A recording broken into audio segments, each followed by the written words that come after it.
Ya Allah, même dans le noir, tu nous donnes de l'espoir. Ya Muhammad, Rasoul Allah. Labbaik Allahumma labbaik, labbaik Allahumma labbaik, labbaik Allahumma labbaik, labbaik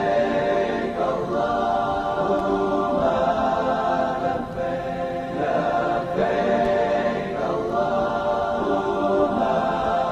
labbaik, labbaik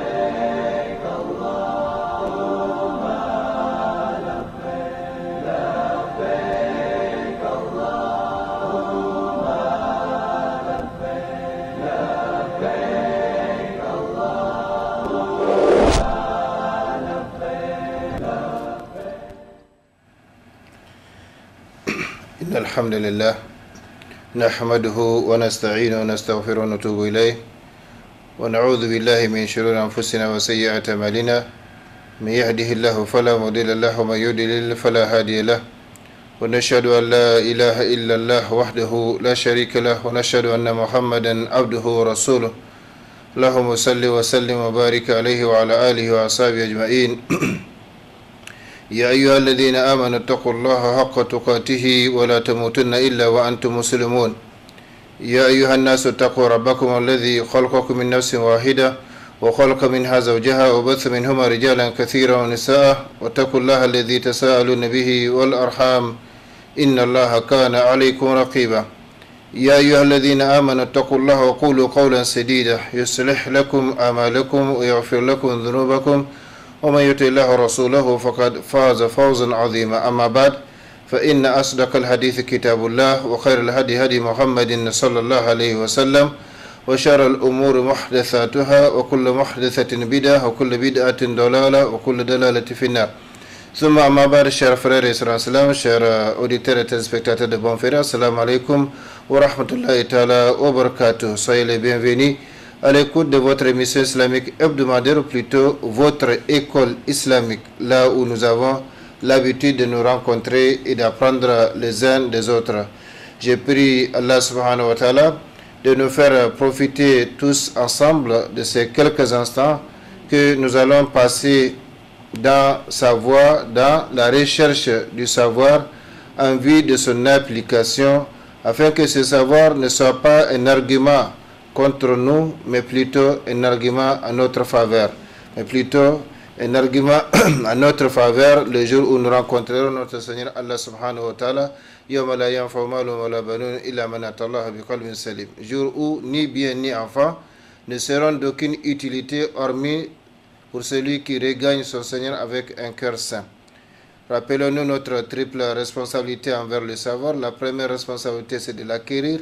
La deuxième responsabilité, c'est de l'appliquer. Et la troisième responsabilité, c'est de le transmettre aux autres comme il nous a été transmis par les prédécesseurs, et ce, conformément à la recommandation de notre bien-aimé prophète Mohammed sallallahu alayhi wa sallam lorsqu'il dit « Ballighu anni wa la aya » transmettez de ma part, ne serait-ce qu'un verset.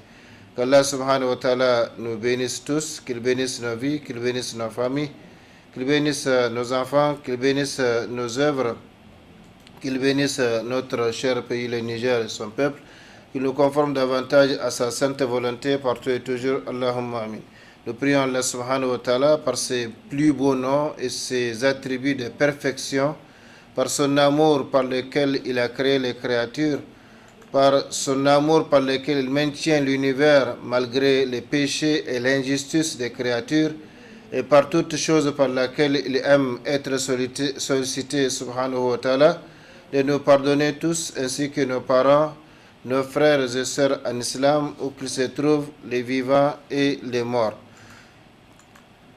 et de nous accorder son amour, subhanahu wa ta'ala, l'amour de son prophète Muhammad sallallahu alayhi wa sallam, l'amour de toutes les créatures qu'il aime et qu'il aime, et enfin, l'amour de toutes choses qui nous rapprochent de son amour. Amin. Ceci dit, chers frères et sœurs en islam, chers téléspectateurs auditeurs de Bon Ferré, nous allons voir aujourd'hui un thème intitulé Ramadan, l'occasion d'or. Donc nous allons interrompre notre série d'émissions sur l'amendement de l'an pour parler de cette actualité, l'actualité islamique avec la venue du mois béni de Ramadan. Donc, nous allons voir aujourd'hui un thème intitulé Ramadan, l'occasion d'or, car cette émission constitue la dernière émission avant le Ramadan 1442-2021, Inch'Allah. Durant celui-ci, il y aura un programme spécial qui ne nous permettra pas d'être ensemble le mercredi soir. Par conséquent, nous allons voir ce soir que le Ramadan est une occasion d'or pour celui qui y parvient étant en bonne santé. Par conséquent, qu'Allah subhanahu wa ta'ala nous conforme dans ce Ramadan et après le Ramadan à accomplir les bonnes œuvres qui lui plaisent et à éviter tout ce qui lui déplaît parmi les paroles, les adorations, les actes et les comportements apparents et cachés. Qu'Allah subhanahu wa ta'ala fasse de ce mois de Ramadan une occasion de pardon mutuel, de réconciliation, d'entente et d'unité pour tous les musulmans. Allahumma amin. Chers frères et sœurs en islam, la louange appartient à Allah, Seigneur de l'univers, qui a dit dans son puissant et inattaquable livre, c'est-à-dire le noble Coran, Ya ayyuhalladhina amanu kutiba alaykum as-siyam kama kutiba alal ladhina min qablikum la'allakum tattaqun. C'est-à-dire aux croyants, on vous a prescrit le jeûne comme on l'a prescrit à ceux d'avant vous. C'est comme s'il y a quelqu'un qui demande l'imad ya Rab, pourquoi au Seigneur? Pourquoi cette prescription? Eh bien, la réponse, afin, ainsi vous atteindrez la piété. Donc, le jeûne est prescrit pour que les croyants, les musulmans, arrivent à atteindre donc ces privilèges ou cette vertu tant recherchée en islam, à savoir la piété ou la crainte d'Allah subhanahu wa ta'ala. La crainte d'Allah subhanahu wa ta'ala à travers tout ce qu'ils font. Et cette crainte d'Allah subhanahu wa ta'ala, ce n'est pas le fait de pleurer devant les gens ou de trembler devant les gens, mais la crainte d'Allah subhanahu wa ta'ala, c'est de connaître les limites fixées par Allah subhanahu wa ta'ala et de respecter ces limites fixées par Allah subhanahu wa ta'ala. Donc, Allah nous dit qu'il nous a prescrit le jeûne comme il l'a prescrit à ceux qui nous ont précédés, pour nous montrer que le jeûne est une prescription qui a été faite aux confessions antérieures à l'islam. Et dans un autre verset, Allah subhanahu wa ta'ala nous dit وَرَبُّكَ يَخْلُقُ مَا يَشَاءُ وَيَخْتَارُ مَا كَانَ لَهُمُ الْخِيَارَةُ سُبْحَانَ اللَّهِ وَتَعَالَى عَمَّا يُشْرِكُونَ. Ton Seigneur crée ce qu'il veut et il choisit. Il ne leur a jamais appartenu en tant que créature de choisir pureté à Allah. Il transcende ce qui lui associe. Donc dans ces versets, Allah subhanahu wa ta'ala nous fait savoir que c'est lui qui crée ce qu'il veut et il choisit parmi ses créatures ce qu'il veut. Nous allons, ou comme nous l'avons l'habitude de le dire, Allah subhanahu wa ta'ala a choisi plusieurs de ses créatures parmi ceux qu'il a créés. Chers frères et sœurs en islam, craignons ensemble notre Seigneur Allah, vénérons et respectons ses recommandations. Et quiconque exalte les injonctions d'Allah, sacrées d'Allah, s'inspire en effet de la piété de cœur. Allah subhanahu wa ta'ala nous demande toujours de les craindre et de nous cramponner à sa corde, le noble Coran, la religion tout entière, et de ne pas nous diviser. Ya ayyuhalladhina amanu taqullaha haqqa tuqatihi wa la tamutunna illa wa antum muslimun. وَاعْتَسِمُوا بِحَبْلِ اللَّهِ جَمِيعًا وَلَا تَفَرَّقُوا. Aux croyants, craignez Allah comme il le mérite et ne mourrez qu'en pleine soumission, c'est-à-dire en tant que musulmans, et cramponnez-vous tous ensemble à la corde d'Allah, c'est-à-dire le noble Coran, la religion tout entière. Eh bien, sachez, chers frères et sœurs islam, que la venue du mois de Ramadan est une occasion d'or pour les croyants qui y parviennent étant en bonne santé. Profitez-en donc en accomplissant des œuvres qui vous font obtenir l'agrément de votre Seigneur, des œuvres qui vous rapprochent de lui et des œuvres qui vous éloignent en même temps de son courroux, donc de sa colère ici-bas et dans l'au-delà. Parce que l'amour d'Allah subhanahu wa ta'ala ne se gagne pas sans condition, comme nous l'avons vu à travers la série d'émissions que nous avons animées ici sur l'amour d'Allah subhanahu wa ta'ala. De même, on ne peut pas éviter son châtiment sans éviter certains de ses interdits.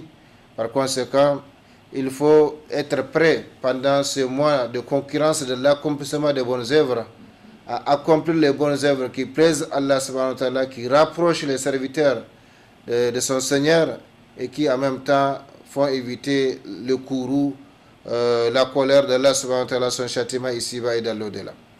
Chers frères et sœurs, les versets que nous avons cités, à savoir que Allah crée et choisit ce qu'il veut, parmi les sagesses et signes de la Seigneurie d'Allah, de son unicité, de la perfection de ses attributs, il y a le fait de distinguer certaines de ces créatures par des mérites particuliers et le fait de préférer certains lieux et moments plutôt par rapport aux autres par la multiplication de la récompense des bonnes œuvres accomplies dans ces lieux et moments. Par exemple, la ville de la Mecque, la sainte ville de la Mecque, une seule prière équivaut à 100 000 prières ailleurs. Si vous divisez 100 000 par 5, vous allez trouver le nombre de jours que cela fera. Une seule prière, donc à la Kaaba, équivaut à 100 000 prières. Une seule prière à la mosquée du prophète sallallahu alayhi wa sallam équivaut à 1000 prières qu'ailleurs. Ainsi de suite. Ça, c'est la miséricorde d'Allah subhanahu wa ta'ala, le privilège d'Allah subhanahu wa ta'ala qu'il accorde à qui il veut. Donc, parmi les sagesses et signes de la Seigneurie d'Allah, de son unicité, de la perfection de ses attributs, il y a le fait de distinguer certaines de ces créatures par des mérites particuliers, sans que ces créatures aient avancé une demande au préalable, comme les prophètes et les messagers. Allah subhanahu wa ta'ala les a choisis et les a envoyés à l'humanité sans qu'ils aient demandé à Allah subhanahu wa ta'ala cela. Par conséquent, il faut maintenant, après avoir pris conscience de ces privilèges dont dispose Allah subhanahu wa ta'ala, demander donc ses faveurs ici-bas et dans l'au-delà, et rien n'est impossible auprès d'Allah subhanahu wa ta'ala. Tout ce que nous voulons, eh bien Allah subhanahu wa ta'ala est capable de nous le donner.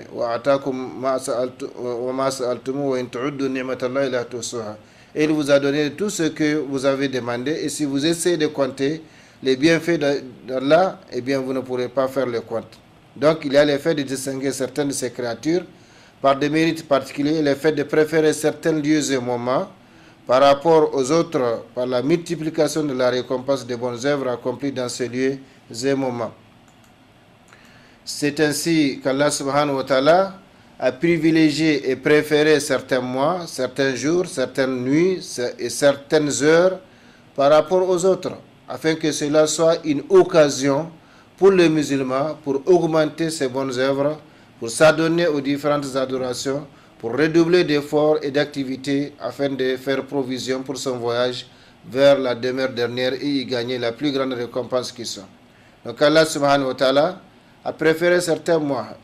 Parmi les mois qu'il a préférés par rapport aux autres, il y a le mois de Ramadan, il y a le mois de Zul-Hijjah, durant lesquels s'accomplit le pèlerinage, surtout sa première décade. Et dans les mois de Ramadan, nous allons voir que plus le Ramadan passe, plus le temps devient cher et important auprès d'Allah subhanahu wa ta'ala, de sorte que la dernière décade est incomparable aux autres décades, donc aux deux premières décades de ce mois. Ça, c'est le privilège d'Allah subhanahu wa ta'ala. Ça, c'est les mérites qu'Allah subhanahu wa ta'ala accorde à qui il veut. Personne n'a fait une demande pour être là, pour être créé en tel lieu, en telle époque, mais tout cela fait partie de la programmation d'Allah subhanahu wa ta'ala, comme le prophète sallallahu alayhi wa sallam l'a dit. Cette programmation qu'il a faite 50 000 ans avant la création du ciel et de la terre, de sorte que nous pouvons dire qu'on ne peut pas ne pas assister aujourd'hui ou écouter ou ne pas faire cette émission parce que ça a été programmé chez Allah subhanahu wa ta'ala. Comme le prophète sallallahu alayhi wa sallam a dit, la première créature qu'Allah a créée, c'est la plume. Il lui a dit, écris. La plume dit, qu'est-ce que je vais écrire? Il dit, écrire tout ce qui va se passer. Et cela, dit le prophète sallallahu alayhi wa sallam, 50 000 ans avant la création des cieux et de la terre. Donc, tout ce que nous faisons, Allah subhanahu wa ta'ala l'a déjà programmé. Par conséquent, ce que nous pouvons faire, c'est essayer de positiver notre existence. C'est essayer de donner un sens positif à notre existence sur cette terre, ce passage éphémère que nous allons passer ici pour quelques années, parce que la vie humaine, c'est quelques années, et l'année, c'est quelques mois, et le mois, c'est quelques jours, et le jour, c'est quelques heures, l'heure, c'est quelques minutes, et la minute, c'est quelques secondes que nous sommes en train de consommer maintenant. Et toute phase de consommation du temps est une phase de consommation de la vie. L'homme, en réalité, depuis sa création, ne fait que diminuer, parce que s'il devait vivre 100 ans sur cette terre, eh bien, depuis le jour qu'il est venu dans ce monde, il ne fait que diminuer parce qu'il consomme ces 100 ans-là jusqu'à ce qu'il arrive à leur fin. Donc Allah subhanahu wa ta'ala a privilégié et préféré certains mois, comme le mois de Ramadan, le mois de Dhul-Hijjah, certains jours, comme le jour d'Arafat, comme le jour de vendredi, certaines nuits, comme la nuit de Laylatul Qadr, et certaines heures, comme les heures, les 24 heures de vendredi, dans lesquels il a caché un instant. Le prophète sallallahu alayhi wa sallam a dit, il n'y a pas un croyant ou un musulman qui adresse à Allah subhanahu wa ta'ala une invocation qui coïncide avec cet instant où Allah exauce l'invocation sans que son invocation soit exaucée, quel que soit ce qu'il demande. Mais Allah subhanahu wa ta'ala a caché cet instant-là dans les 24 heures du vendredi. Et les 24 heures du vendredi commencent le jeudi soir jusqu'au soir du vendredi. Donc en islam, c'est d'abord la nuit puis la journée. De la même façon, il a créé la nuit de Laylatul Qadr dans les 10 dernières nuits, sorte que il faut œuvrer durant toute la dernière décade pour chercher donc les bienfaits de Allah subhanahu wa ta'ala. Par conséquent, il a fait tout cela afin que cela soit une occasion pour les musulmans pour augmenter ses bonnes œuvres, s'adonner aux différentes adorations et redoubler d'efforts et d'activités. Nous allons voir qu'avec le Ramadan, Allah subhanahu wa ta'ala impose une trêve unilatérale aux forces du mal dès la première nuit de Ramadan, de sorte que ces forces du mal ne peuvent pas s'adonner au mal qu'elles faisaient, donc ne peuvent pas inciter les croyants, les musulmans, surtout les soumis, au mal comme il le faisait en dehors de Ramadan. Et tout ça, ça fait partie de la miséricorde d'Allah subhanahu wa ta'ala. Non seulement il a privilégié ce mois de Ramadan en multipliant la récompense de ceux qui jeûnent, de ceux qui lisent le Coran, de ceux qui font l'aumône, de ceux qui s'adonnent aux différentes adorations, mais également il a donc enchaîné les forces du mal pour pouvoir donc donner le temps, la possibilité aux croyants de recharger leur batterie spirituelle. Donc, afin de faire provision pour le voyage vers la demeure dernière et y gagner la plus grande récompense qui soit, parce que nous sommes de passage ici, comme je l'ai dit. Allah subhanahu wa ta'ala nous a créé, nous a placés sur cette terre pour un but bien déterminé, à savoir son adoration.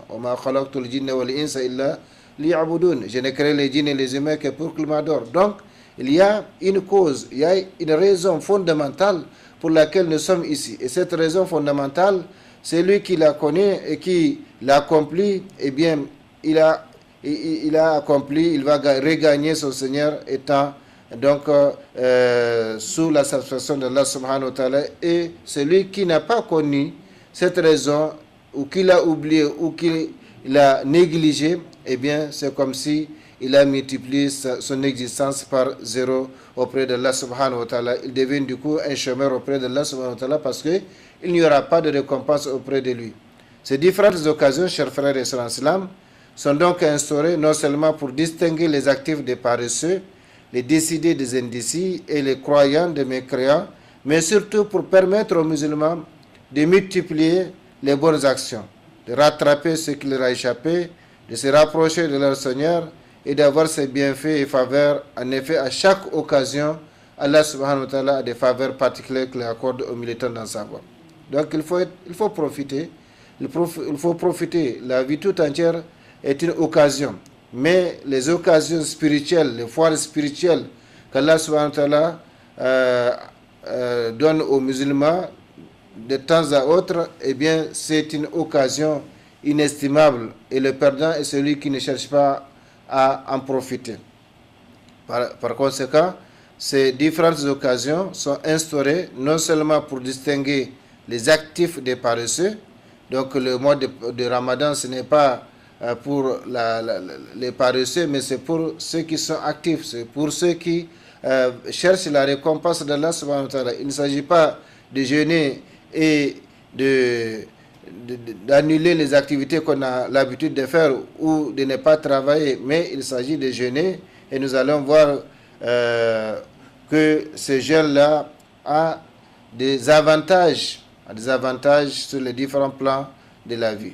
Donc, c'est pour distinguer les actifs des paresseux, c'est pour distinguer les décidés des indécis, c'est pour distinguer les croyants des mécréants, mais surtout pour permettre aux musulmans de multiplier les bonnes actions, de rattraper ce qui leur a échappé, de se rapprocher de leur Seigneur et d'avoir ses bienfaits et faveurs, parce que Allah subhanahu wa ta'ala, à chaque occasion, a des faveurs particulières qu'il accorde aux militants dans sa voie. Le bienheureux est donc celui qui sait profiter de ces occasions offertes pendant un certain temps, car il se peut qu'il gagne une faveur qui lui fera mériter l'agrément de son Seigneur et la béatitude éternelle dans l'au-delà. Allah subhanahu wa ta'ala, quand il agrée pour toujours. Quand il agrée pour toujours. Comme il est dit dans une tradition rapportée par l'imam Ahmad, Allah subhanahu wa ta'ala a dit, quand j'agrée, je bénis et ma bénédiction n'aura pas de fin. Par conséquent, il faut profiter des occasions offertes par Allah subhanahu wa ta'ala. Il se peut qu'on gagne une faveur qui va nous faire gagner la béatitude éternelle dans l'au-delà. Parce que de toutes les façons, la vie d'ici-bas n'est rien auprès d'Allah subhanahu wa ta'ala. Comme le prophète sallallahu alayhi wa sallam a dit à propos de ce bas monde, Sijinul dunya et Sijinul kafir, Jannatul kafir, Sijinul mu'min, Jannatul kafir. Ce bas monde, c'est la prison du croyant et le paradis du mécréant. Pourquoi c'est la prison du croyant? Parce que le croyant ne peut pas faire dans ce monde tout ce qu'il veut. Il est soumis à des recommandations, il est soumis à des interdits. Et c'est ça la crainte d'Allah subhanahu wa ta'ala, qui consiste donc à connaître les limites fixées par Allah subhanahu wa ta'ala, qui consiste à connaître les recommandations d'Allah subhanahu wa ta'ala pour pouvoir les faire, et également de l'autre côté à connaître les interdits d'Allah subhanahu wa ta'ala pour pouvoir les éviter, parce qu'on ne peut pas avoir en même temps l'agrément d'Allah subhanahu wa ta'ala et son courroux ou son mécontentement. Et le mécontentement d'Allah subhanahu wa ta'ala, c'est à travers l'accomplissement de ce qu'il a interdit. Donc en fait, toute la vie humaine, chers frères et sœurs en islam, est une occasion au cours de laquelle les obéissants réaliseront des bénéfices et intérêts, tandis que perdront les désobéissants. Donc toute la vie humaine, comme nous l'avons cité, c'est pour accomplir une mission bien déterminée. Cette mission, c'est l'adoration d'Allah subhanahu wa ta'ala. Et cette adoration, ce n'est pas seulement les adorations mécaniques, culturelles que nous avons l'habitude d'accomplir, comme la prière, le hajj, la umrah. Non, l'adoration, comme les savants l'ont défini, c'est un nom général qui englobe tout ce que Allah aime et agrée, parmi les actes, le comportement, les paroles, et donc les paroles et les comportements apparents et cachés. Donc tout ce qui rapproche d'Allah subhanahu wa ta'ala, tout ce que Allah a recommandé de faire, eh bien c'est une adoration. Et tout ce qu'il interdit, si on l'évite à cause de lui subhanahu wa ta'ala, c'est de l'adoration. C'est de l'adoration. Donc c'est de l'adoration. Et c'est ça qui fait donc que certains arrivent à avoir de bonnes notes, tandis que d'autres n'ont pas de notes, n'ont que de mauvaises notes. Et c'est en fonction donc de ces bonnes actions et de ces mauvaises que se fera la balance dans l'au-delà pour donc récompenser les serviteurs et les faire entrer soit au paradis, soit en enfer. Il incombe ainsi aux musulmans de connaître la valeur de sa vie et connaître la réalité de ce bas monde, afin de faire constance de l'adoration de son Seigneur jusqu'à la mort, comme il l'a recommandé à son messager Muhammad sallallahu alayhi wa sallam. Wa'bud rabbaka hatta yatiyakal yaqin. L'adoration ne se limite pas seulement à une semaine ou un jour, un mois, comme le mois de Ramadan, comme on le voit parmi les différentes catégories de gens face à la venue de Ramadan. C'est ce qu'on appelle péjorativement les ramadaniens, ceux-là qui, quand le mois de Ramadan vient, ils remplissent les mosquées, mais qui parfois, avant même la fin du Ramadan, disparaissent justement des lieux de prêche, des lieux de prière. Eh bien, l'adoration ne se limite pas seulement à une journée ou à une semaine ou un mois. Non, l'adoration, c'est une question de vie. Toute la vie humaine est créée pour justement concrétiser ce but pour lequel on est créé. Et dans l'autre verset que nous avons l'habitude de citer ici, Inna salati wa nuski wa mahyaya wa mati lillahi rabbil alamin. La sharika lahu wa bidhalika umirtu wa ana awwalul muslimin. Dit ma vie, mes actes de dévotion, ma prière, ma mort, donc ma prière, mes actes de dévotion, ma vie et ma mort, tout cela appartient à Allah subhanahu wa ta'ala.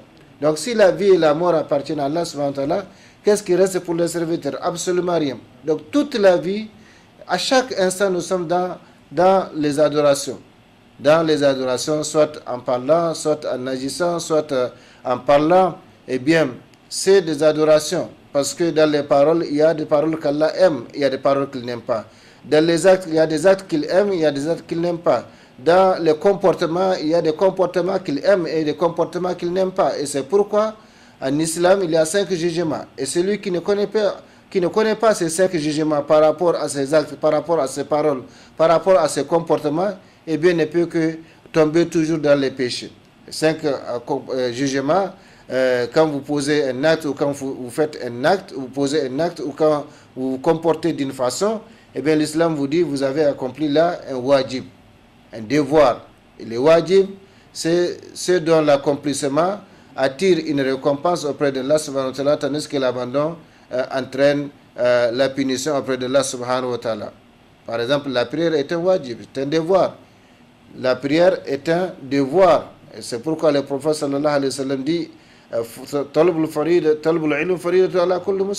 recherche du savoir est une obligation, un devoir. Ça veut dire que si on ne le fait pas, eh bien, on risque d'être interrogé devant Allah subhanahu wa ta'ala. Donc, le premier jugement, quand nous posons un acte, l'islam nous dit, vous venez d'accomplir là un wajib, un acte obligatoire, un devoir. C'est dont l'accomplissement entraîne une récompense auprès de Allah subhanahu wa ta'ala et l'abandon, une punition. Bien sûr, Allah subhanahu wa ta'ala est capable toujours de pardonner à son serviteur s'il ne se répand avant la mort. Le deuxième acte, al-haram, donc c'est l'acte, le jugement opposé. Quand on commet ou on pose un acte, l'islam dit vous avez accompli là un haram. Al-haram, c'est donc l'interdit. C'est l'interdit. Et c'est dont l'action entraîne une punition auprès d'Allah subhanahu wa ta'ala. Et l'abandon pour lui subhanahu wa ta'ala entraîne une récompense. Par exemple, la consommation de l'alcool est haram, interdite.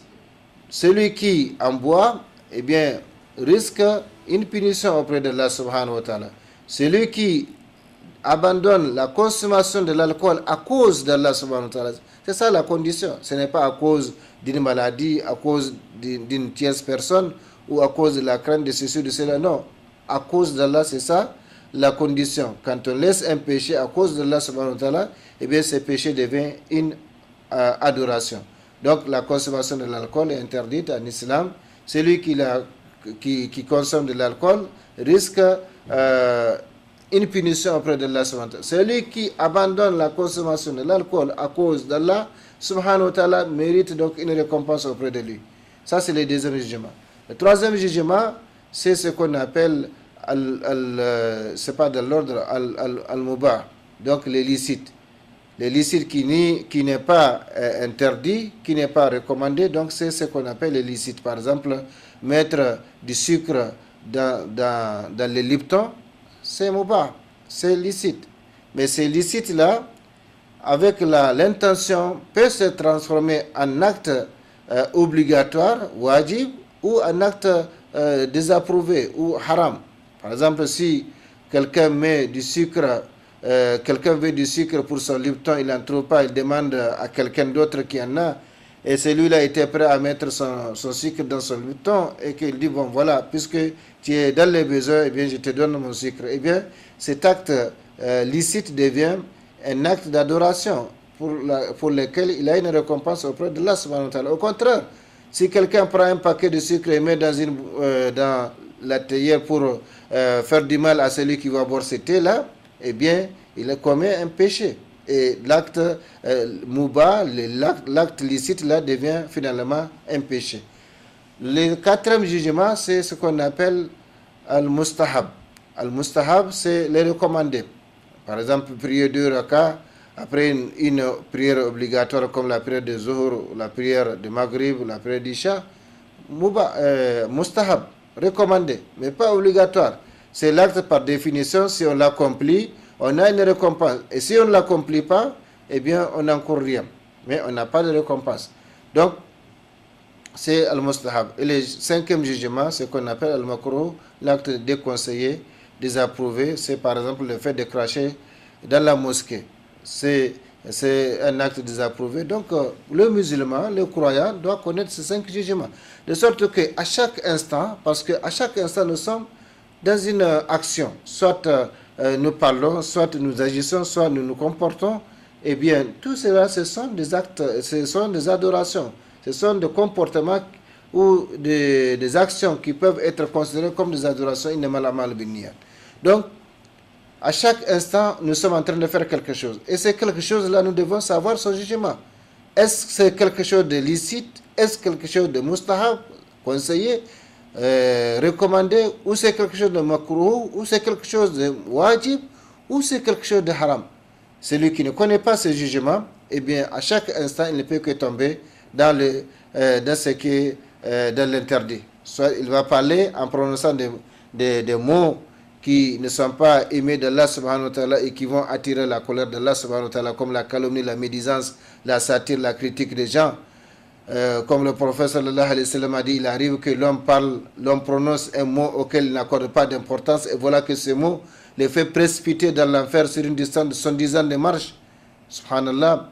De la même façon, il arrive que l'homme prononce un mot auquel il n'accorde pas d'importance, un mot qui fait partie de ce que Allah aime, et voilà que ce mot le fait gagner l'amour d'Allah subhanahu wa ta'ala. Par conséquent, chers frères et sœurs islam, on revient toujours à ces hadiths du prophète sallallahu alayhi wa sallam, mais yuridillahu bihi khayran yufaqihu fi din. À quiconque Allah veut du bien, il lui fait comprendre la religion. Il lui fait comprendre la religion qui est la raison fondamentale de sa création, de son emplacement sur cette terre. On n'est pas créé pour autre chose que l'adoration de Allah subhanahu wa ta'ala. Et tout ce que nous aurons fait dans ce monde, si ce n'est pas connaître cette raison fondamentale pour laquelle on a été créé, placé sur cette terre, eh bien on aura fait hors sujet et on le regrettera le jour où le regret ne servira à rien auprès de Allah subhanahu wa ta'ala. Qu'Allah nous en préserve.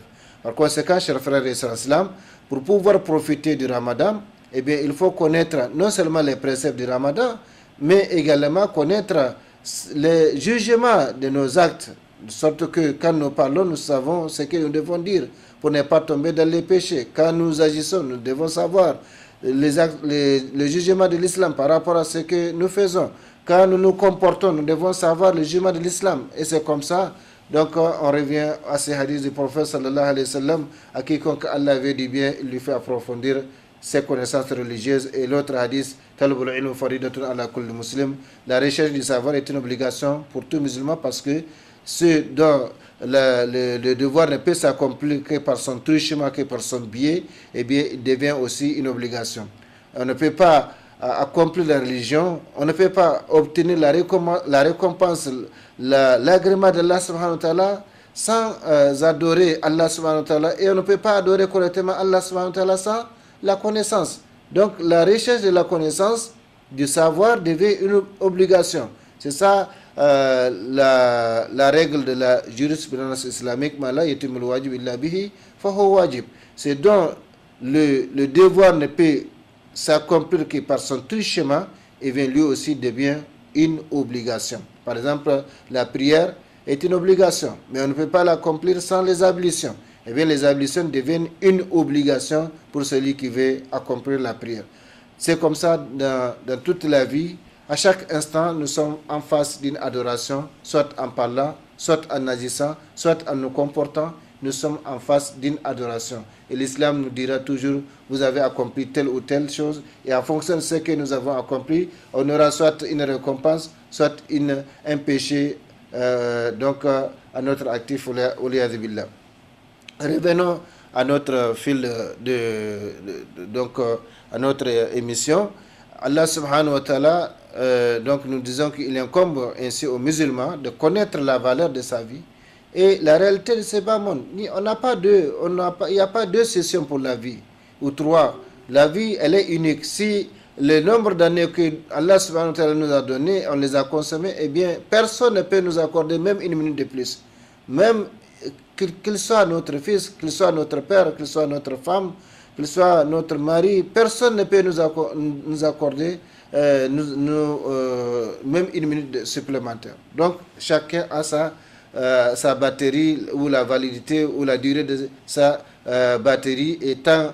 Et une fois que cette batterie arrive à sa fin, malheureusement, il n'y a pas de recharge. Il n'y a pas un endroit pour aller recharger donc, la batterie de la vie. Mais les batteries spirituelles, on peut les recharger grâce à des occasions comme le Ramadan, comme Zulhijjah, etc. Donc, il incombe ainsi aux musulmans de connaître la valeur de sa vie. Il n'y a rien qui égale la vie et la réalité de ce bas monde afin de faire constance dans l'adoration de son Seigneur jusqu'à la mort, comme Allah subhanahu wa ta'ala l'a dit en s'adressant historiquement au prophète sallallahu alayhi wa sallam, mais al-ibratu bi umum al-lafz la bi khusus sabab. C'est adressé historiquement au prophète sallallahu alayhi wa sallam, mais ça s'adresse à tout musulman, à tout croyant, à tout lecteur du Coran. Et c'est comme ça quand nous lisons le Coran, quand Allah subhanahu wa ta'ala dit tu en s'adressant au prophète sallallahu alayhi wa sallam historiquement, eh bien le lecteur du Coran doit se mettre à la place du prophète sallallahu alayhi wa sallam, que le message d'Allah s'adresse à lui. Et si c'est au pluriel, ça s'adresse à la communauté. Donc Allah subhanahu wa ta'ala dit au prophète sallallahu alayhi wa sallam, celui-là à qui il a pardonné ses péchés antérieurs et futurs. Donc il n'a pas de péché. Mais Allah subhanahu wa ta'ala lui demande wa'bud rabbak hatta ya'tiyakal yaqin. Et ce prophète sallallahu alayhi wa sallam, comme disait Aïcha, Allah avait l'habitude de prier jusqu'à avoir les pieds enflés. Parce qu'il prend de longues sourates, de longs passages du Coran pour donc faire sa prière nocturne. Et Aïcha se donne jusqu'à lui demander pourquoi tu es fatigué au prophète alors que Allah t'a pardonné tes péchés passés et futurs. Et il répond à Aïcha, Afala akuna abdan shakura, ne dois-je pas être un serviteur reconnaissant? C'est comme ça quand Allah subhanahu wa ta'ala nous donne un bienfait, eh bien pour le remercier on l'adore. Et c'est pourquoi il jeûnait chaque lundi. Et quand on lui a demandé la raison pour laquelle il jeûnait le lundi, il a dit, je suis né un lundi et je voudrais jeûner donc le lundi pour remercier Allah subhanahu wa ta'ala. Il jeûnait le jeudi. Quand on lui a demandé la raison pour laquelle il jeûnait le jeudi, il dit, le jeudi c'est le jour de la semaine durant lequel Allah examine les dossiers des serviteurs. Et il pardonne donc les dossiers qu'il examine. Et je voudrais jeûner pour que mon dossier soit examiné par Allah subhanahu wa ta'ala pendant que je jeûne. Et dans ce hadith, il a précisé que Allah regarde et examine les dossiers des serviteurs et pardonne presque à tous les dossiers examinés, sauf à deux personnes, à deux musulmans, ou un musulman, une musulmane, ou deux musulmanes, à deux musulmans donc qui ne s'entendent pas. Si on ne s'entend pas, eh bien Allah renvoie leur dossier jusqu'à ce qu'ils fassent la réconciliation. Par conséquent, chers frères et sœurs, la rancune en islam, même si elle est valable, c'est-à-dire elle est profitable, parce qu'il y a des rancunes inutiles. Donc même si la rancune est utile, c'est au bout de 3 jours. Et celui qui parle à l'autre est le meilleur, dit le prophète sallallahu alayhi wa sallam. Donc, Allah s'adresse au prophète sallallahu alayhi wa sallam.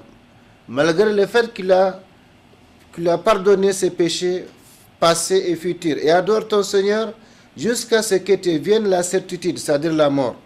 Donc, il n'y a pas de repos. Il n'y a pas de congé par rapport à l'adoration d'Allah subhanahu wa ta'ala. Tant qu'on peut raisonner, eh bien, on est appelé à adorer Allah subhanahu wa ta'ala. Qu'on soit debout, assis ou couché, tant qu'on peut raisonner, eh bien, on peut adorer Allah subhanahu wa ta'ala. Par la parole, par l'acte, par le comportement.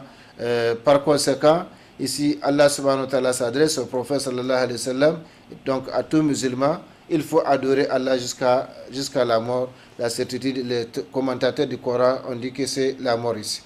Chers frères et sœurs islam, Allah le Très-Haut a distingué le mois de Ramadan par des bienfaits, de grandes récompenses, de grâces et avantages indénombrables.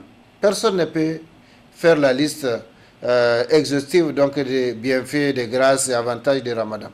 ainsi que des privilèges et particularités qui font de ce mois béni une occasion d'or pour les croyants, qui y parvient étant en bonne santé, donc pour pouvoir les jeûner, parce que ça c'est encore un autre mérite, un autre avantage. Le fait de parvenir au Ramadan, c'est un mérite, c'est un avantage.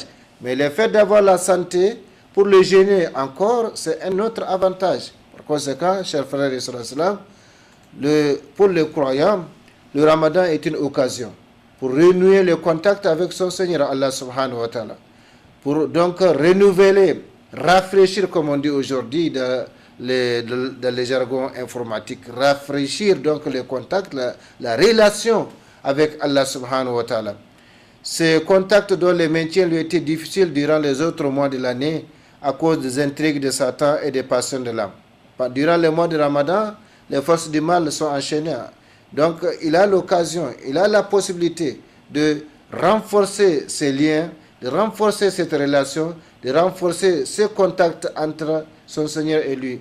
Donc, pour le croyant, le Ramadan est une occasion pour renouer le contact avec son Seigneur Allah subhanahu wa ta'ala, ce contact dont le maintien lui était difficile durant les autres mois de l'année à cause des intrigues de Satan et des passions de l'âme. Pour les croyants, chers frères et sœurs islam, le Ramadan est une occasion pour se réconcilier avec son Seigneur le Très-Haut, auquel il a tant désobéi durant les autres mois de l'année.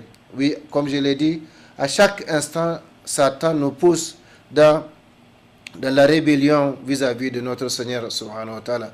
À chaque instant, Satan nous pousse dans les péchés, à travers la parole, à travers les actions, à travers le comportement. Parce que c'est ça qui plaît à Satan. Et tout ce qui plaît à Satan, c'est tout à fait le contraire auprès de Allah subhanahu wa ta'ala. Donc, le mois de Ramadan est une occasion pour se réconcilier, pour renouveler le contact, rafraîchir la relation avec Allah subhanahu wa ta'ala et surtout renforcer cette relation pour qu'elle soit maintenue durant les autres mois de l'année. Parce que comme je l'ai dit, le mois de Ramadan c'est un mois spécial, particulier. Allah enchaîne les forces du mal, mais après le mois de Ramadan, dès la première nuit de Shawwal, eh bien le combat reprend. Par conséquent, si on n'a pas assez de provisions, eh bien on peut être facilement la proie de Satan au cours de l'année au Liyad Billah. Pour les croyants, chers frères et sœurs en islam, le Ramadan est une occasion pour recommencer une nouvelle page de sa vie spirituelle. Oui, c'est pourquoi nous avons toujours demandé aux musulmans, aux croyants, surtout à ceux qui viennent de considérer le Ramadan comme le début de l'année spirituelle. Donc c'est l'occasion, non seulement de faire le bilan de l'année écoulée sur le plan de la spiritualité. Est-ce que notre spiritualité a augmenté? Et qu'est-ce qui augmente la spiritualité du musulman? C'est le savoir. Parce que plus on connaît, plus on applique en principe. Innama yakhshallah min ibadihi al-ulama, dit Allah subhanahu wa ta'ala, de tous ses serviteurs, seuls les savants les craignent. Parce que ce sont les savants qui connaissent justement les limites fixées par Allah subhanahu wa ta'ala. Et ça nous ramène encore à ces hadiths du prophète sallallahu alayhi wa sallam, ma yuridillahu bihi khayran yufaqihu fi din. À quiconque Allah veut du bien, eh bien il lui fait approfondir ses connaissances religieuses. Donc, grâce à la connaissance, on augmente dans la spiritualité. Également, grâce à l'adoration, eh bien, avec la venue de Ramadan, c'est l'occasion pour se demander, est-ce que ma spiritualité a augmenté durant les 11 mois qui m'ont séparé du Ramadan passé, ou bien c'est stationnaire, c'est toujours à la même place, c'est toujours la routine, c'est toujours les mêmes actes, les mêmes comportements, c'est toujours les mêmes versets, les mêmes sourates que je lis malgré le fait que je suis capable de lire autre chose, de faire autre chose. Donc c'est l'occasion pour les musulmans de s'amender, comme nous avons vu à travers l'émission dont nous venons de suspendre la série, l'amendement de l'âme. Il faut s'amender, il faut faire le bilan de sa vie, les bilans journaliers, les bilans hebdomadaires, les bilans mensuels, bilans annuels, etc. pour pouvoir savoir est-ce qu'on est en train d'avancer pendant que notre vie est en train de diminuer. Ça, c'est une réalité. On peut douter, est-ce que notre spiritualité diminue ou augmente? Mais il y a une chose qui, de toutes les façons, de toute évidence, elle est en train de diminuer, c'est notre vie.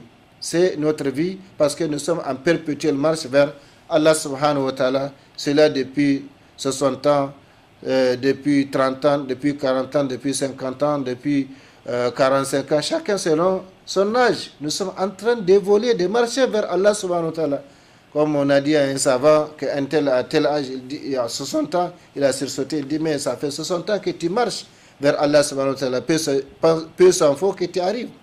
Donc, pour les croyants, chers frères et sœurs islam, le Ramadan est une occasion pour recommencer une nouvelle page de sa vie spirituelle. Masha'Allah, réinitialiser sa vie spirituelle, sa batterie spirituelle, hein, recharger sa batterie spirituelle, comme aujourd'hui on le voit avec nos appareils. Donc, quand il y a trop de nyama sur de l'appareil, on réinitialise donc l'appareil, elle devient comme du neuf, comme du nouveau. Donc, ici aussi, c'est l'occasion. Non seulement pour se réconcilier avec Allah subhanahu wa ta'ala, mais également pour recommencer une nouvelle page de sa vie spirituelle. Une page blanche, purifiée, lavée de tout péché, grand ou petit, de toute faute volontaire ou involontaire, de tout tort comme à son âme et commis à son âme ou aux autres. Bref, une nouvelle page exempte de toute désobéissance. Pour les croyants, le Ramadan est une occasion pour renforcer sa victoire sur Satan, son ennemi numéro 1, juré, son ennemi juré qu'il avait empêché durant les autres mois de se soumettre comme il le faut aux recommandations de sa religion. Donc c'est l'occasion. Puisque l'ennemi est enchaîné, et bien maintenant, il faut profiter pour s'adonner à l'adoration de Allah subhanahu wa ta'ala. Donc pour les croyants, le Ramadan est une occasion pour recommencer une nouvelle page de sa vie spirituelle, une page blanche, purifiée et lavée de tout péché, grand ou petit, de toute faute volontaire ou involontaire, de tout tort commis à son âme ou aux autres. Bref, une nouvelle page exempte de toute désobéissance. Pour les croyants, le Ramadan est une occasion pour renforcer sa victoire sur Satan, son ennemi juré, qu'il avait empêché durant les autres mois de se soumettre comme il le faut aux recommandations de sa religion. Seulement, il faut faire attention. Malheureusement, comme on le voit, c'est pendant ces mois bénis, pendant ces mois de concurrence, de l'accomplissement de bonnes œuvres, que vous allez trouver des gens. Hein, c'est à ce moment qu'ils s'adonnent à la satire, à la critique, à la calomnie, à la médisance, alors qu'ils prétendent jeûner. Le prophète sallallahu alayhi wa sallam a dit, les jeunes ne consistent pas à délaisser sa nourriture, sa boisson, mais à délaisser les frivolités, les turpitudes, les faux témoignages, etc. Donc, pour les croyants, pour continuer, le Ramadan est une occasion pour retrouver sa dimension spirituelle, sa dimension verticale, transcendantale, qui les lie au royaume céleste et qui les distingue des autres créatures qui errent sur cette terre, en particulier les animaux. Donc l'être humain est privilégié. Allah subhanahu wa ta'ala l'a créé de ses propres mains et il a demandé aux anges et tous les anges de se prosterner devant Adam, l'ancêtre des êtres humains, donc devant l'être humain. Donc dans ce monde, dans cet univers, après le créateur, c'est l'être humain qui vient en deuxième position. Donc tu as une valeur que Allah seul connaît, que Allah seul peut estimer. Par conséquent, il ne faut pas se ravaler au plus bas niveau de la vie humaine, sinon de la vie animale, comme Allah subhanahu wa ta'ala a dit, parlant donc de l'homme, thumma radadnahu asfala safilin. Nous avons créé l'homme fi ahsani taqwim, dit Allah subhanahu wa ta'ala, dans la plus belle forme qui soit. Hein? Allah l'a distingué. Nous avons honoré les fils d'Adam. Donc l'être humain est honoré par son Seigneur. Mais seulement cet honneur, il faut qu'il le conserve jusqu'à son retour auprès d'Allah subhanahu wa ta'ala. Sinon, il va faire partie du lot à propos duquel Allah dit Summa radadnahu asfala safilin. Donc nous l'avons ravalé au plus bas niveau. Par conséquent, pour le croyant, le Ramadan est une occasion pour retrouver sa dimension spirituelle. Parce que nous avons trois dimensions. La dimension spirituelle qui nous lie au royaume céleste, la dimension ou la relation verticale qui nous lie à Allah subhanahu wa ta'ala, la relation verticale qui nous lie aux autres créatures semblables donc à nous qui vivent dans cet univers, et nous avons une relation symétrique avec nous-mêmes. Donc avec nous-mêmes. Par conséquent, avec la venue du Ramadan, eh bien, on se retrouve. On retrouve le contact avec Allah subhanahu wa ta'ala, on retrouve le contact avec soi-même, son âme, on retrouve le contact avec les autres musulmans, parce que nous allons le voir, le Ramadan est une occasion pour les musulmans pour renforcer leur unité, pour renforcer la cohésion sociale. À partir du moment où ils font les mêmes actes ensemble, ils se retrouvent dans les mosquées pour prier Allah subhanahu wa ta'ala. Pour les croyants, le Ramadan est une occasion pour retrouver sa dimension spirituelle, sa dimension verticale transcendantale qui les lie au royaume céleste et qui les distingue des autres créatures qui errent sur terre, en particulier les animaux. Chers frères et sœurs en islam, pendant que notre temps tire à sa fin pour cette émission, 10 bonnes minutes qui nous séparent de la fin, pour les croyants, le Ramadan est une occasion pour mettre à l'épreuve, c'est-à-dire vérifier le pouls, la température de sa foi. Monte-t-elle ou descend-elle? Comment l'entretenir? Comment la fortifier? Parce que c'est ça. Ya ayyuhalladhina amanu kutiba alaykumus siyam kama kutiba alal ladhina min qablikum limadha la'allakum tattaqun. Donc le Ramadan est une occasion pour acquérir, pour avoir cette vertu tant recherchée en islam, à savoir la crainte d'Allah, la piété. Donc c'est l'occasion pour les croyants de se poser des questions. Donc pour mettre à l'épreuve, vérifier le pouls, la température de sa foi, monte-t-elle ou descend-elle, comment l'entretenir, la fortifier? Est-ce qu'il va continuer à se comporter pendant les mois de Ramadan comme les autres mois de l'année? Il va continuer à agir comme il agissait durant les autres mois? Ou bien il va se contrôler et renforcer sa relation avec Allah subhanahu wa ta'ala? Comme je l'ai dit, Allah subhanahu wa ta'ala, quand il donne en toute connaissance de cause. Donc, s'il accorde un bienfait, une faveur au serviteur, eh bien c'est pour toujours. C'est pour toujours. Et chaque occasion, chaque foire spirituelle est une occasion pour chercher justement les bienfaits d'Allah subhanahu wa ta'ala. Donc, pour les croyants, le Ramadan est une occasion pour mettre à l'épreuve, c'est-à-dire vérifier le pouls, la température de sa foi, monte-t-elle ou descend-elle, comment l'entretenir, comment la fortifier. Chers frères et sœurs en islam, pour les croyants, le Ramadan est une occasion pour mettre en évidence sa piété ou sa crainte d'Allah en tentant de vivre de l'ultime degré de la religion, celui de la perfection ou de la bienfaisance, qui consiste à adorer Allah comme si on les voyait. Comme le prophète sallallahu alayhi wa sallam a dit à propos des niveaux de la religion, Maratibuddin. Donc l'ultime degré, l'ultime niveau de la religion de l'islam, c'est al-ihsan. An ta'budallaha ka'annaka tara, fa illam takun tara, fa innahu yarak. Qui consiste à adorer Allah comme si tu les voyais. Et si tu ne les vois pas, tu restes convaincu que lui, il te voit, où que tu te trouves. Dans quelque situation dans laquelle tu te trouves, circonstance dans laquelle tu te trouves, ou dans un état dans lequel tu te trouves, Allah subhanahu wa ta'ala te voit. C'est pas qu'il te voit, il connaît même tes intentions, tes imaginations, tes pensées. Seulement, les imaginations, les pensées ne sont pas prises en compte jusqu'à ce qu'elles soient traduites en actes, ou comportements, ou paroles. Donc Allah subhanahu wa ta'ala, pour les croyants, je veux dire, c'est l'occasion, le Ramadan est une occasion d'or pour mettre en évidence sa piété. Les voilà, tout seul dans la chambre, personne ne les voit, personne n'est à côté.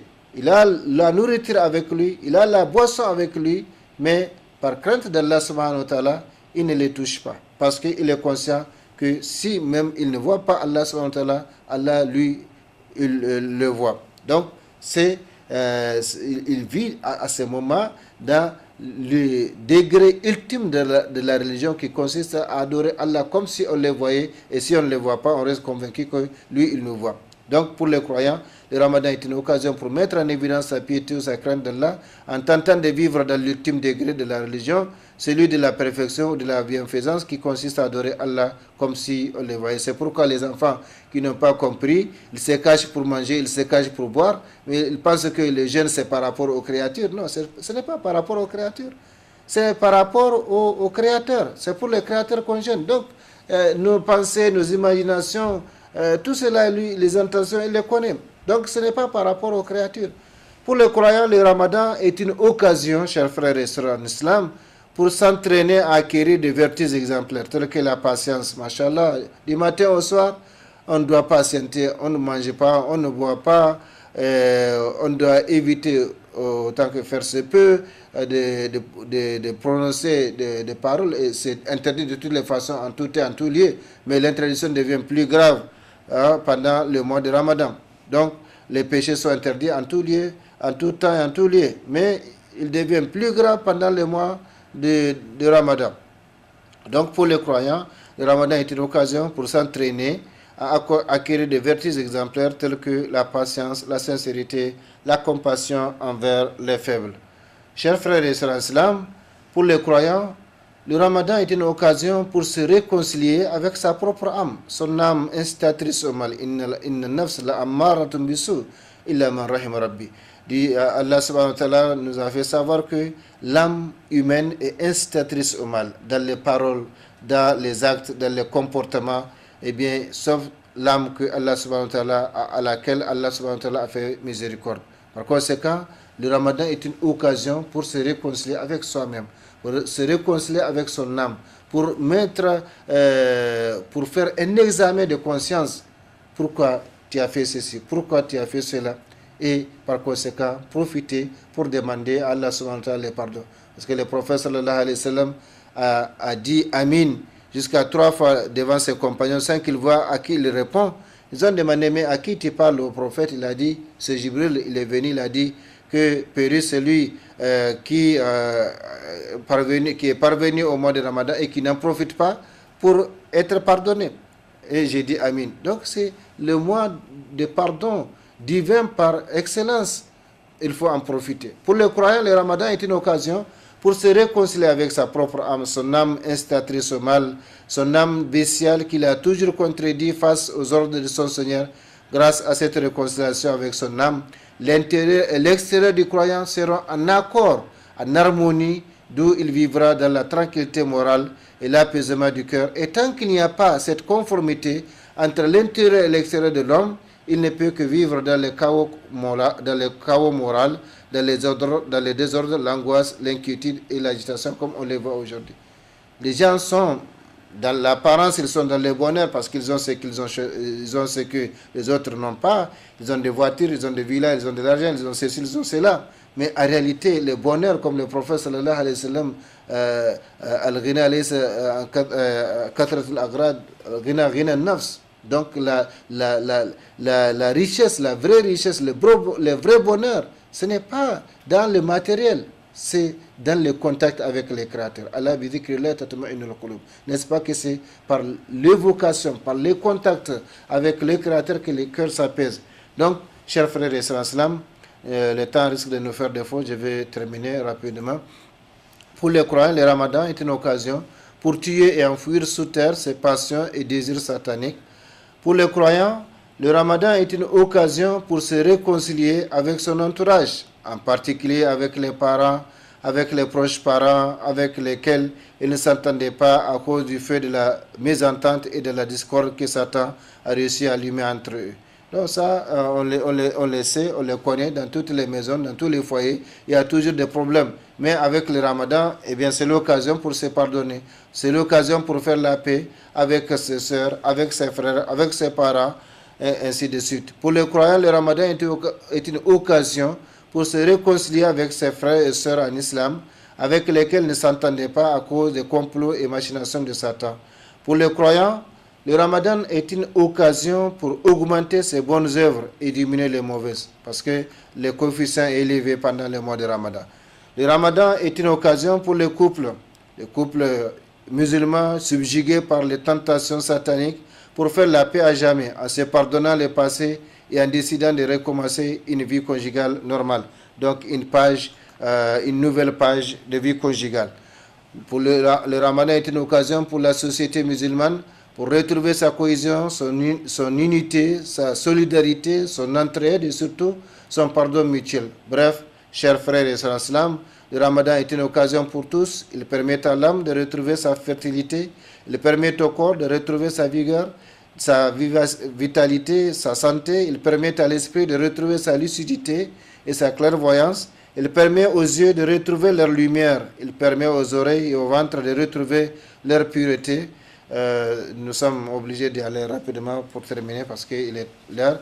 Chers frères et sœurs, si tels sont quelques aspects de ce que représente le mois béni de Ramadan, il n'y a pas d'étonnement à ce que le prophète sallallahu alayhi wa sallam sorte de l'ordinaire pour prononcer un discours solennel, le premier du Ramadan, discours que nous pouvons qualifier aujourd'hui de message à la nation, comme nous l'avons vu lors, c'est pas lors de l'émission ou comme le prophète a l'habitude de le faire. Chers frères et sœurs, le Ramadan, pour terminer, est une occasion pour les croyants pour retrouver sa dimension spirituelle, sa dimension verticale transcendantale, qui les lie au royaume céleste et qui les distingue des autres créatures qui errent sur terre, en particulier les animaux. Le Ramadan est le mois de la spiritualité par excellence, et quiconque ne retrouve pas sa spiritualité au mois de Ramadan risquera de la perdre à jamais, car Allah subhanahu wa ta'ala, par sa miséricorde infinie et sa bonté illimitée, à l'égard de ses serviteurs, a réuni dans ce mois tous les atouts qui permettent aux serviteurs de retrouver leur spiritualité, leur dévotion. C'est le seul mois durant lequel Allah subhanahu wa ta'ala enchaîne les malfaiteurs parmi les rebelles djinns pour amoindrir leurs effets négatifs sur les serviteurs soumis. Le Ramadan est le seul mois durant lequel Allah subhanahu wa ta'ala ouvre grandement les portes du paradis et ferme hermétiquement les portes de l'enfer. Ramadan est le mois durant lequel l'invocation du croyant est exaucée du matin au soir. Du matin au soir. Ah, quelle occasion, quel privilège et quel honneur pour le croyant. Le perdant, le vrai perdant sera donc celui qui ne saura pas profiter de cette occasion pour se faire pardonner, pour augmenter ses bonnes œuvres, pour diminuer les mauvaises et surtout retrouver sa spiritualité, retrouver son état angélique. Pour qu'Allah subhanahu wa ta'ala nous conforme à ce qu'il aime et agrée pendant ce mois et le reste de la vie, qu'Allah nous pardonne nos fautes et erreurs, qu'il accepte nos bonnes œuvres et qu'il nous conforme davantage à ce qu'il aime et agrée, qu'Allah nous bénisse nos vies, nos familles, nos œuvres et qu'il bénisse davantage notre cher pays, le Niger et son peuple. Allahumma rabbana taqabbal minna innaka antas samiul alim wa tub alayna innaka antat tawwabur rahim. Allahumma a'izz al-islam wal muslimin wa waffiqna da'iman lima tuhibbu wa tarda min al-aqwal wal af'al wal ahwal bi rahmatika ya arhamar rahimin. Allahumma salli wa sallim wa barik wa anim ala abdika rasulika Muhammad wa ala alihi wa ashabihi ajma'in. Subhana rabbika rabbil izzati amma yasifun wa salamun al mursalin walhamdulillahi rabbil alamin. Wassalamu alaikum wa rahmatullahi ta'ala wa barakatuh. Ya Muhammad, Rasul Allah.